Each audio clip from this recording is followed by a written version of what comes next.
Victor Hodgson was the adopted son of George and Elizabeth Jane Simpson. They lived at Old Row. At 7:40 a.m. on the 16th of March 1893, Victor was in the second hour of his shift. He was 14-year-old when a coal cart hit him.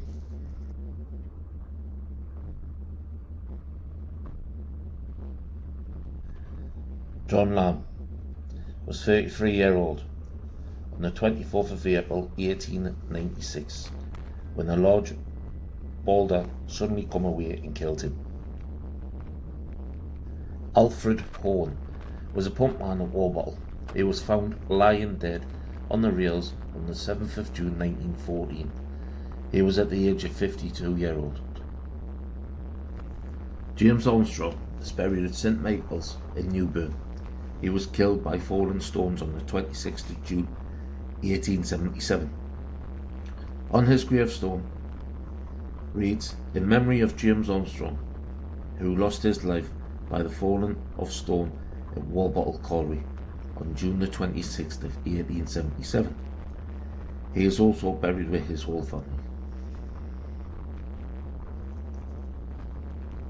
James Carr was bending down, picking some coal up on the 14th of April 1893, around 2 p.m. A stone fell on him. They got him out, but he died on the 18th of May 1893 of blood poisoning. William Ashton was married to Isabella Ashton. Together they had 3 children at 14 St George Terrace, Bells Close. On the 30th of June 1908, he was working on the face when the roof caved in and killed him. Walbottle Colliery was in the parish of Newburn, about 4.5 miles west of Newcastle upon Tyne. It was known as the Duke's Pit. John Armstrong was born around 1803.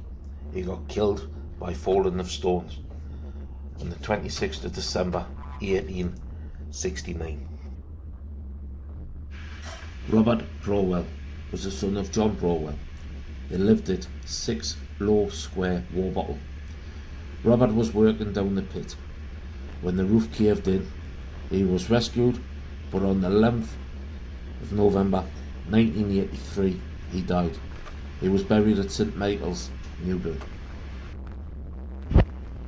Joseph Gilbert Brown was living at 2 Old Row. A coal cart hit him and he was killed at the age of 20 on the 28th of December 1906. Joseph Armstrong was crushed to death at the age of 24 on the 3rd of October 1874. On the 3rd of December 1888, George Chambers was a pump engine man. He fell at the bottom of the pit at the age of 60. Patrick Clark, he was 43-year-old. On the 31st of October 1889, he was killed as the roof caved in.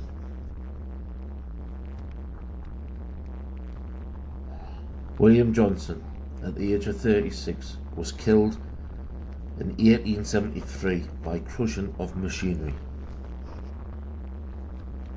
William Wheeler had been employed to drive the ponies from the flat to the stables. The poor lad was only 14 years old. He was killed in the shaft on the 17th of December 1868. He was buried at St Michael's, Newburn. William Walker was killed when clay fell on him on the 24th of June 1892. William Stevenson was the deputy of Walbottle Colliery. On the 2nd of April 1904, he was assisted by 3 other men. They were cutting timber. He let the 3 other men go home. As he was cutting the timber, Stones fell on him and killed him. He is buried at St Michael's, Newburn.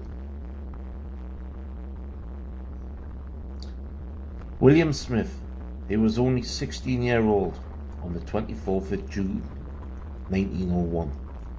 He was driving a set of tubs past the bottom of the incline. There was a runaway tub come down and killed him. John Scully, aged 24. 21st of July 1887, he fell down the shaft. Roger Smith, killed by an explosion in 1899, aged 34. Richard Parkin, aged 44.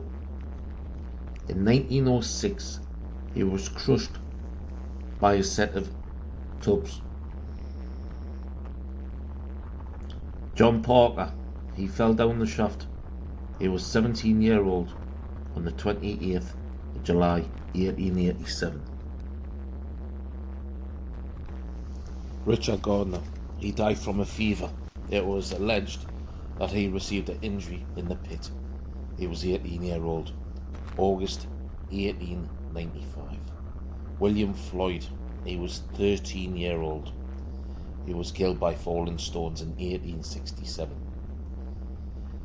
The pit was owned by Lambert & Co. The pit was also known as Newburn Main, Hollywell Main and Hollywell Rains.